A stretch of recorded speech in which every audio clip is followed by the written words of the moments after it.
Hello again, this is Andy Nicol, the course tutor for the Perfectly Spoken Advanced course. And in this lesson, lesson 45 of the course, we're going to look at, basically a review lesson of lessons 41 to 44. So we'll be looking at the following areas: a review of the future forms that we covered in lessons 41 and 43.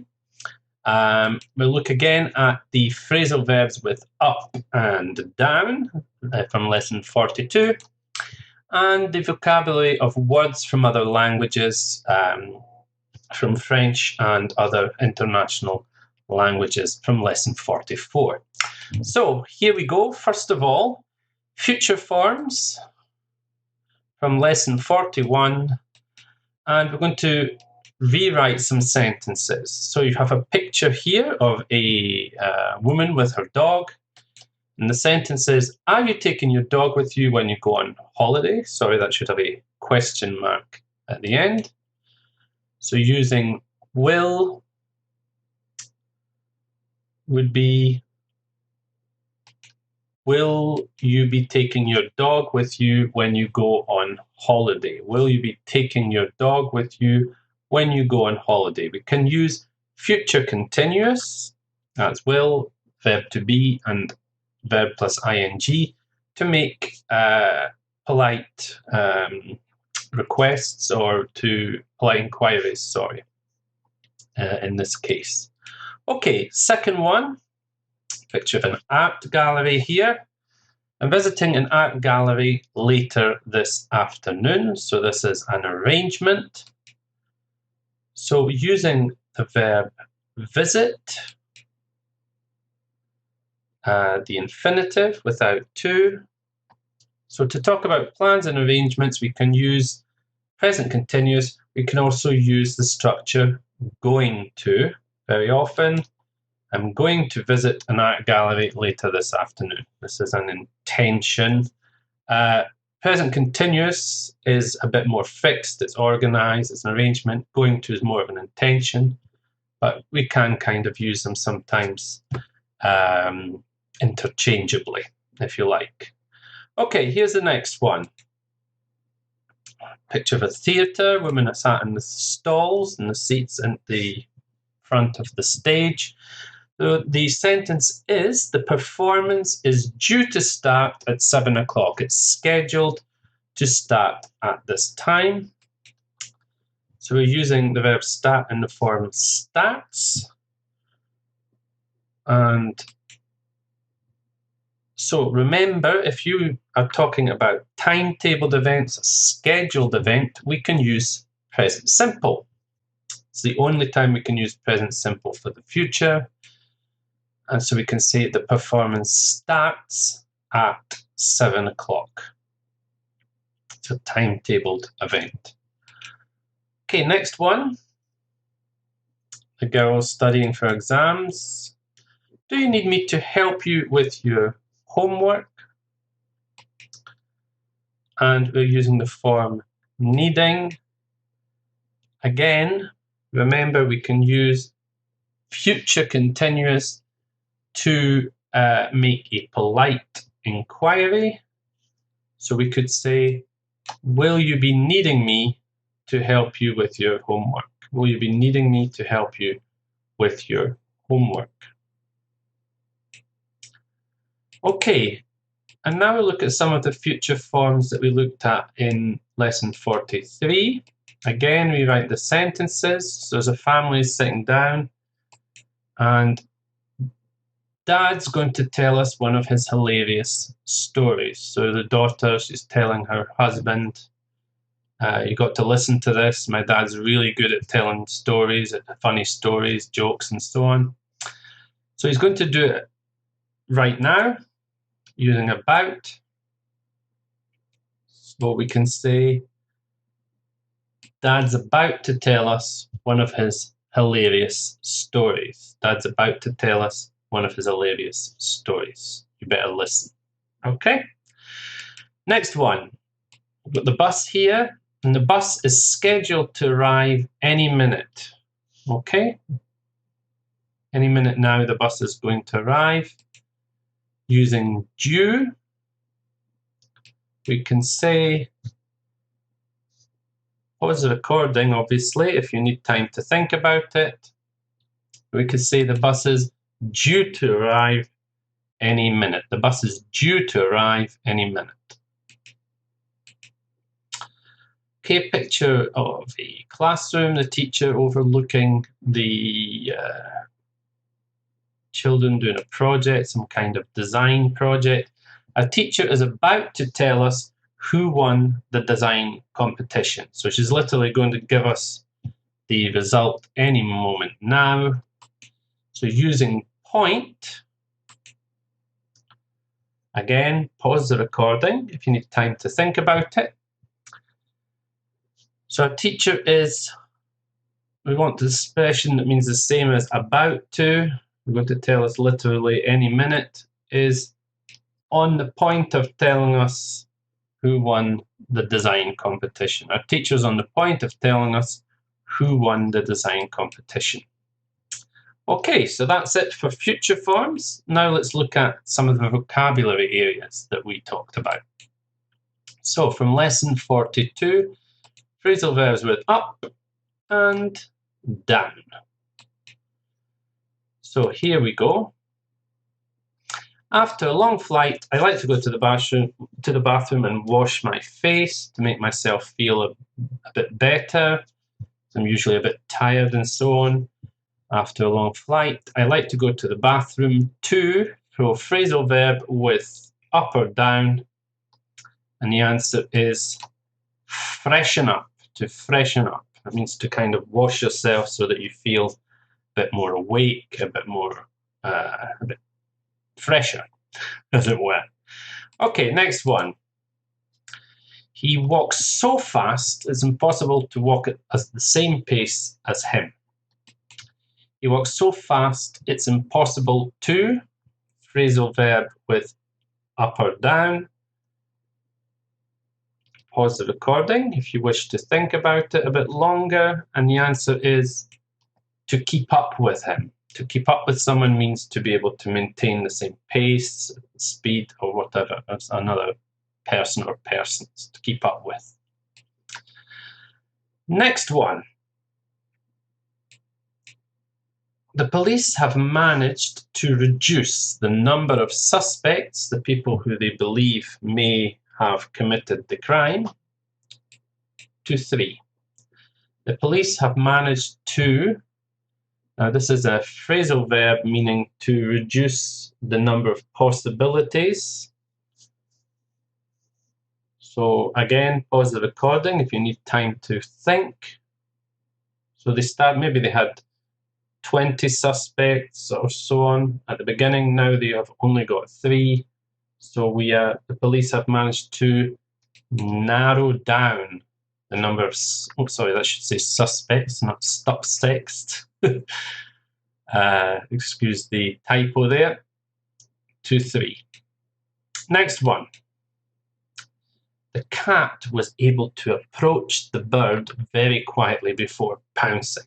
Okay, so second sentence, the cat was able to blank the bird before pouncing. So the phrasal verb with up or down means to approach quietly. And the answer is creep up on the bird before pouncing. Next one. I'm a little deaf, so you'll have to talk more loudly so I can hear you. I'm a little deaf. What was that you said? I'm a little deaf. So I'm a little deaf, so you'll have to. So we have the phrasal verb that means talk more loudly so I can hear you with up or down. And the answer is speak up. You'll have to speak up so I can hear you. Here's the next one. I finally managed to find, after a long search, a first edition of The Lord of the Rings. Okay, there's very few of them around. It's quite an old book. So I finally managed to, it means to find after a long search. Phrasal verb with up or down. Again, if you need time to think, pause the recording here. And the answer is to track down a first edition The Lord of the Rings. They're actually worth quite a bit of money if you do happen to find one. Okay. There's another one. After a hard day's work, I like to relax at home with a glass of wine. So after a hard day's work, I like to something at home with a glass of wine. This is a phrasal verb meaning to relax, usually after a period of intense activity or stress. And the answer is to wind down at home with a glass of wine. Okay, so that's it for phrasal verbs with up and down. And then finally, we want to look again at the last lesson on words from other languages.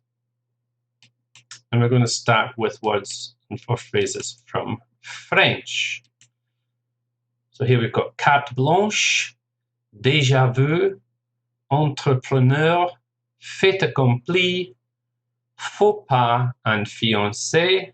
And we have a nice little French flag there. And the first sentence. I had this weird feeling of something. I could have sworn I'd been there before. So it's a word expression which means the sensation that you've been or somewhere or done something before. And the answer is, of course, déjà vu. I had this weird feeling of déjà vu. I could have sworn I'd been there before. Number 2, it presented us with a something. There was nothing we could do but accept the offer. So basically it's something that has been already decided and you can't change. Pause the recording if you need some time to think here. And of course the expression is fait accompli. Fait accompli. Basically, this is how it is and you can't do anything about it. Number 3, I made a real the other day. I asked my colleague about her husband and it turns out they're going through a horrible divorce. Oh dear, a big social error. I've said the wrong thing, and the answer is a faux pas, a real faux pas. Number 4, to be a successful something, you have to be prepared to take business risks.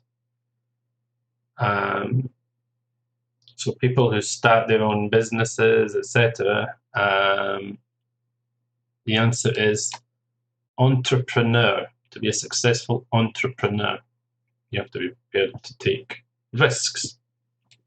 Here's the next one. I hear you've just got engaged to be married.